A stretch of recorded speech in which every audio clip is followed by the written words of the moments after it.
Aux funérailles des victimes du pont Morandi, le deuil et la pudeur, ce jour-là, il devait être de repos. Des proches et des milliers d'anonymes ont participé, dans une grande émotion, aux funérailles des victimes l'effondrement du pont Morandi à Gênes, dans le nord de l'Italie.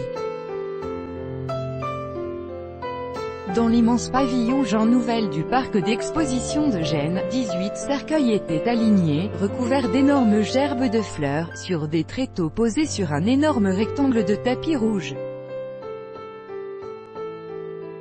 Un peu en avant, un petit cercueil blanc, celui de Samuele, 8 ans, aspiré dans le vide avec ses deux parents alors qu'ils étaient en route pour des vacances en Sardaigne. La moitié des familles ont refusé de participer à la célébration. Certaines pour dénoncer ce qu'une mère considérant l'État comme responsable du drame a qualifié dans la presse de « farce de funérailles », d'autres pour des adieux plus intimes. Sur le parking devant l'une des entrées du vaste bâtiment, les proches et familles des victimes ont afflué toute la matinée, parfois vêtues de noir, souvent en silence. Une femme sort d'un taxi, tenant une rose blanche. Puis un homme en chemise grise, un cadre en bois à la main. Sur la photo encadrée, un homme d'âge mûr en costume, souriant. Quelques minutes plus tard, un homme âgé arrive au loin. Il avance péniblement. Des proches le soutiennent, prenant soin de le maintenir à l'ombre pour lui éviter le supplice d'un soleil de plomb.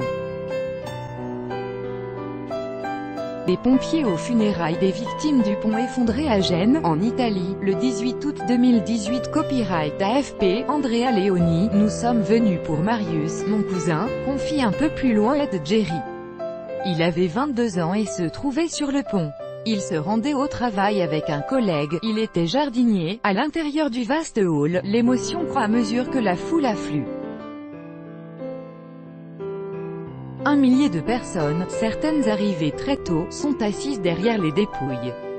Au fond, des milliers de personnes se tiennent debout, salves d'applaudissements à plusieurs reprises. Des salves applaudissements viennent résonner pour saluer l'arrivée de pompiers, à pied d'œuvre depuis mardi dans les décombres, des footballeurs des deux grands clubs de la ville, le Genoa et la Sampdoria, arrivés ensemble tout comme Matteo Salvini et Luigi Di Maio, les deux chefs de file du gouvernement populiste.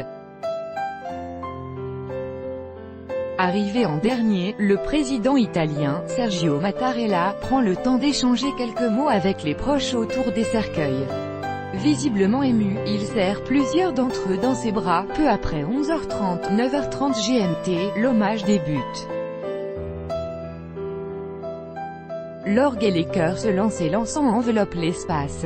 Funérailles des victimes de l'effondrement du pont à Gênes, en Italie, le 18 août 2018. Copyright AFP, Piero CRUCIATTI. Nouvelle salve d'applaudissements quand un prêtre lit un à un au micron les prénoms des 38 victimes du viaduc Morandi et évoque celles retrouvées à l'aube et pas encore identifiées.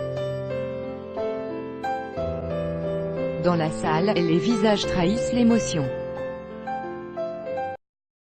Et quand l'archevêque de Gênes, Angelo Bagnasco, cède la place pour quelques minutes à un imam en l'honneur de deux Albanais musulmans figurant parmi les victimes, c'est encore un silence respectueux qui accueille ces Allah Akbar, Dieu est le plus grand, rituel. J'ai perdu un ami mais je suis venu pour toutes les victimes, confie Nunzio Anguane, venu avec son épouse. Salvatore Catrini est là aussi avec sa femme, pour la ville, et pour toutes les victimes, même s'il a aussi perdu un ami d'enfance, on a grandi ensemble. Il travaillait dans une rue sous le pont quand il s'est écroulé, confie-t-il. Son épouse poursuit, ce jour-là, il devait être de repos. Mais comme il faisait un temps horrible, il était parti travailler et avait dit qu'il poserait un jour plus tard, quand il ferait beau. Tout droit de reproduction et de représentation réservé. Copyright 2018, Agence France Presse.